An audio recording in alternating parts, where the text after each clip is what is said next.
y lo vinculó a la pelea con el problema de las adicciones y la pelea contra el narcotráfico. Andrés de Leo está en comunicación, agradecemos que nos haya atendido. Andrés, ¿cómo te va? Julián te saluda. Hola Julián, buen día, ¿cómo les va? Muy bien, Andrés. Bueno, ¿cuál es su mirada respecto a lo que está pasando con el registro y cuál es lo que usted propone o lo que usted cree que sería una solución viable con este tema?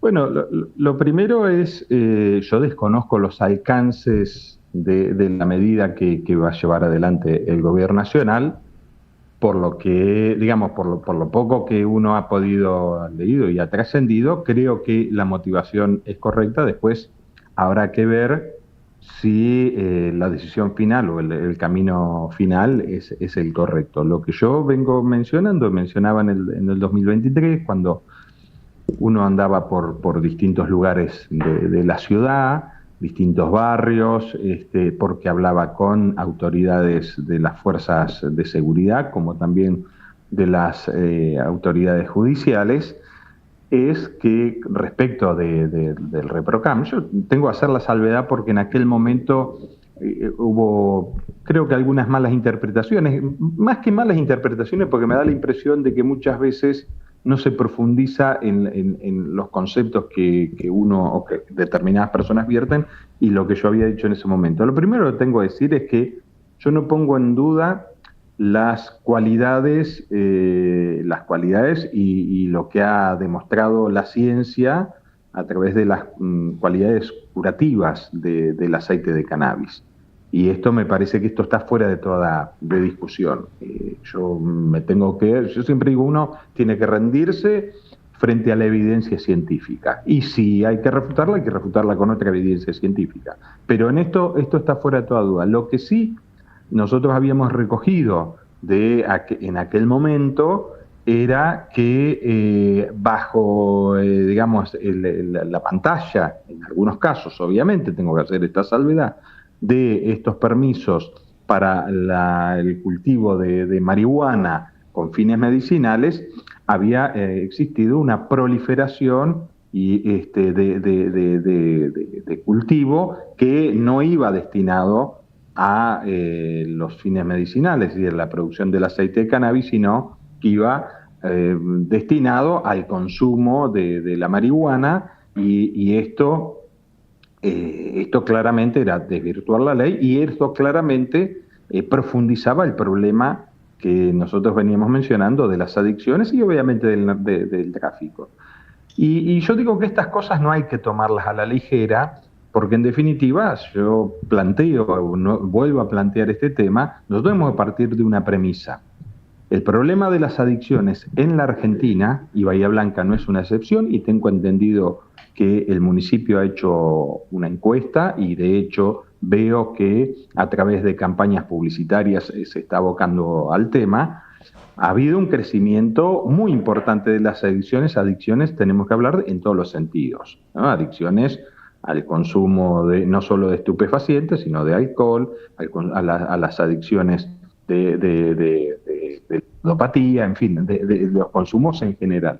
Y respecto al narcotráfico está claro, y digamos que también se va perdiendo esa batalla, porque en definitiva nosotros vemos cada tanto, ¿no es cierto?, inclusive con exageraciones desde el punto de vista mediático, que se atrapa una banda, se atrapa un narcotraficante, pero la realidad es que mientras el consumo crezca, ¿no es cierto?, los problemas de adicción crecen, todos los profesionales abocados a este tema te lo manifiestan, que ven que va creciendo este problema, la oferta del narcotráfico, del tráfico, mejor dicho, va creciendo aparte en distintas modalidades.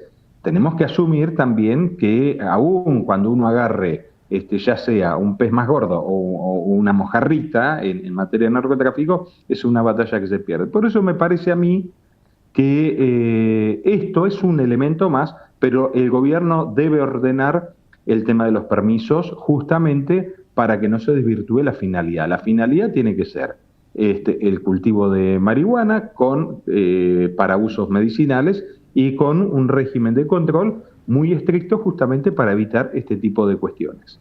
De Leo, entonces usted consideraría, por ejemplo, una posibilidad que ocurra como otras sustancias como el tabaco o el alcohol, que tienen una venta regulada por el Estado. Bueno, por supuesto. Fíjate vos que es importante lo que vos mencionás. El tema del tabaco me parece que ha sido emblemático. Ujú. Nosotros tenemos que asumir que el consumo de cualquier tipo de sustancia, inclusive hasta del alcohol, podemos mencionar, que es uno de los problemas más graves que tiene hoy la Argentina desde hace muchos años, es lo que han venido mencionando los diversos estudios, pero el ingreso al consumo de las adicciones siempre se hace por fines sociales, ¿no? Normalmente hay un ambiente propicio para que te invita a consumir, ya sea familiar, ya sea social, sea de amistades o sea por cualquier clase de estímulo.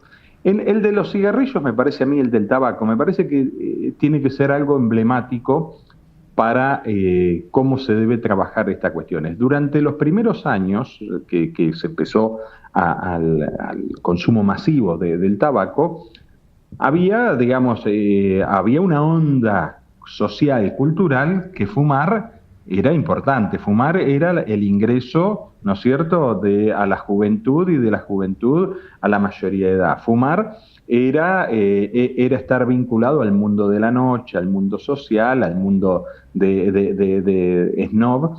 Fumar era propicio para el ambiente de, digamos, esto que digo, la adrenalina de correr. Por eso las publicidades, vos fíjate, todas las publicidades del cigarrillo, que eran impresionantes, y invito a cualquiera que entre a YouTube y ver, era una guerra de publicidad, los tenías, ¿no es cierto?, vinculado a las carreras de autos, vinculado a las aventuras, o vinculado a esta idea de que daba estatus social.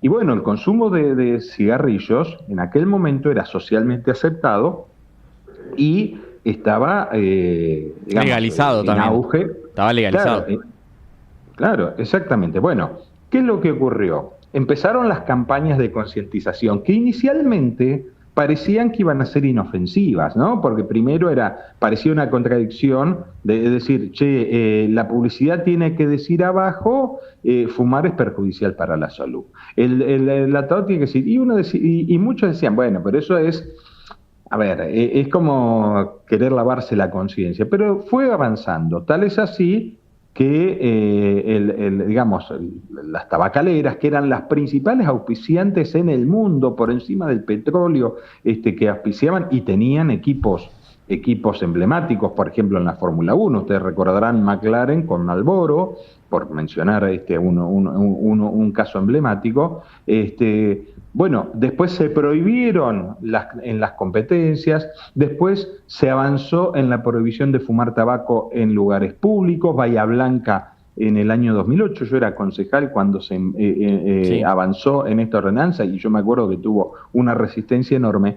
Y el triunfo cultural fue muy importante, tal es así que hoy nadie cree que fumar un cigarrillo es el ingreso, ¿no es cierto?, a ese mundo que estaba prohibido. Bueno, nosotros tenemos que entrar a plantearnos si con determinadas consumos de sustancias que parecen inofensivas, pueden sonar inofensivas. A ver, tomarse un vaso de cerveza, y sí, es inofensivo cuando vos lo ves así, pero digo, me parece que nosotros tenemos que ver cómo ir planteando estas cuestiones. Reitero, desde la premisa que el problema está y se ha ido agravando en los últimos años. Bueno, yo creo que hay que ir trabajando con esto, saber que digamos que lo más importante es la batalla cultural, que por sobre lo punitivo, por sobre lo represivo, pero me parece que nosotros tenemos que trabajar sobre estas cuestiones. Pensar que combatir el problema de las adicciones solamente a través de lo represivo, que hay que hacerlo y en forma muy dura por el tema del narcotráfico, bueno, ha dado muestras que es insuficiente. Con lo cual, reitero, me parece que hay que ir avanzando, nadie tiene la verdad revelada, hay que ir dando pasos en concretos y tienen que ir acompañados con enormes campañas digamos, de información, de culturización al respecto. Y bueno, me parece que es un lindo debate y es un debate que hay que ir dando. Yo digo que en esto podemos tener opiniones parecidas, opiniones distintas. Lo que no nos podemos hacer son los distraídos. De Leo, sobre la mención del inicio y la publicación que ameritó que estemos hablando de esto, ¿han tenido comunicación con la justicia? No sé si provincial, entiendo que en la mayoría de los casos lo toma la justicia provincial, de cuántos casos de tráfico de estupefacientes tenían algún tipo de ReproCan, o ese dato no lo tienen para estudiar. Yo no lo tengo, simplemente yo en aquel momento, en 2023, y lo hago ahora, hice la alerta por la información que uno va recabando y la información que uno le van transmitiendo. Obviamente, reitero, acá quien tiene que tomar y quien tenía que tomar cartas en el asunto y quien tiene que tomar cartas en el asunto son las autoridades pertinentes. Simplemente decir que esta situación lamentablemente se estaba dando. Yo no estoy en condiciones de decir cuál es la dimensión, pero sí estoy en condiciones de afirmar que había agravado este problema. Entiendo. De Leo, por último, lo cambio de temas, perdón, porque habíamos discutido primero sobre el ReproCan. Entiendo que también están mirando lo que está pasando con el Banco Nación en distintos municipios por el tema de una alícuota, de deducciones de tasas. Tuvo ahí una discusión con una concejal local. ¿Cuál es su mirada y cuál es también su propuesta con el tema de las tasas y la situación del Banco Nación? Simplemente yo hice una alerta. ¿Por qué? Primero porque ya desde hace un tiempo el gobierno nacional viene amenazando que va a cerrar sucursales allí donde los municipios estén cobrando tasas más altas. Esto, más allá de cualquier clase de opinión, es un dato de la realidad. El dato de la realidad se agrava cuando, toma ya más cuerpo cuando el gobierno nacional, el Banco Nación concretamente, toma la decisión de irse del municipio de La Matanza hacia otro municipio cercano, el de 3 de febrero, justamente por esta situación. Y aparece en diversos medios, sobre todo en Infobae, un ranking donde se ponen cuáles son los municipios que más cobran, y no aparece Bahía Blanca. Entonces, muchos pueden creer que Bahía Blanca no está dentro del ranking de los que más cobran, y yo justamente hago la alerta, digamos, en la red social, lo pongo en cabeza del intendente municipal, porque me parece que es la autoridad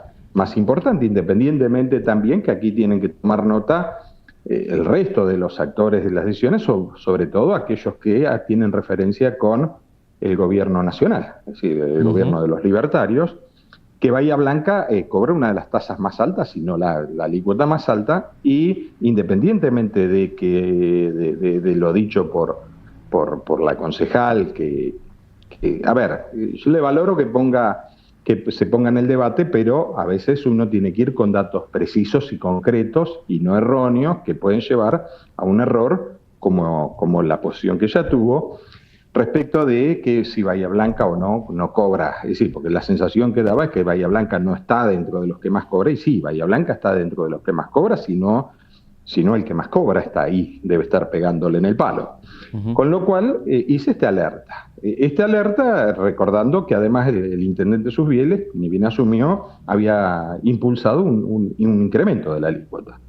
Bueno, a partir de allí, yo digo, hay que estar alerta. ¿Qué sugeriría? Bueno, primero, si yo fuera un dirigente o un concejal o referente de los libertarios, hacer gestiones para que Bahía Blanca no pueda tener alguna situación de este tipo. Supongo que es más difícil, porque es más fácil hacerlo en el conurbano, porque vos de última estás más cerca. Aquí no, pero bueno, está claro que estamos viviendo una situación donde, más allá del argumento técnico, hay una cuestión vinculada a la situación política. Entonces, lo peor que puede pasar es no solo a los bahienses, sino fundamentalmente a los trabajadores del Banco de la Nación Argentina, que estén sufriendo la angustia de decir que, además de que te quieren privatizar el banco, que no sabes hacia dónde quiere ir, encima que te puedan cerrar la sucursal porque Bahía es una ciudad cara.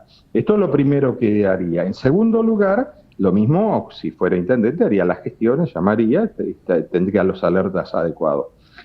Y en tercer lugar, yo vengo hablando hace mucho tiempo de las autonomías municipales. Obviamente esto excede el ámbito de Bahía Blanca, pero sí en el ámbito de la provincia de Buenos Aires, y Bahía Blanca tiene legisladores y tiene un peso específico dentro de la provincia de Buenos Aires importante. Yo creo que Bahía Blanca, la provincia de Buenos Aires tiene que trabajar un sistema de cobro de tasas de determinados sectores en forma unificada, porque si no vamos a entrar en esta disputa leonina de unos municipios contra otros y además con la situación de que podemos caer en las cuestiones de las represalias o las ventajas políticas según el color político que tenga el municipio y el gobierno nacional de turno. Esto me parece que es lo más importante. Pero bueno, lo primero que yo he hecho es poner en alerta, porque reitero, yo hablé con varios concejales cuando salió esta nota, este ranking nacional, Bahía Blanca no estaba, y muchos creyeron equivocadamente que Bahía Blanca no estaba porque no cobraba tasas o cobraba menos tasas, y la alerta es que justamente ocurre todo lo contrario. Andrés de Leo, dirigente de la coalición cívica, ex senador provincial, ex candidato a intendente, le agradecemos por este tiempo con Wake Up. Gracias, que se vaya muy bien.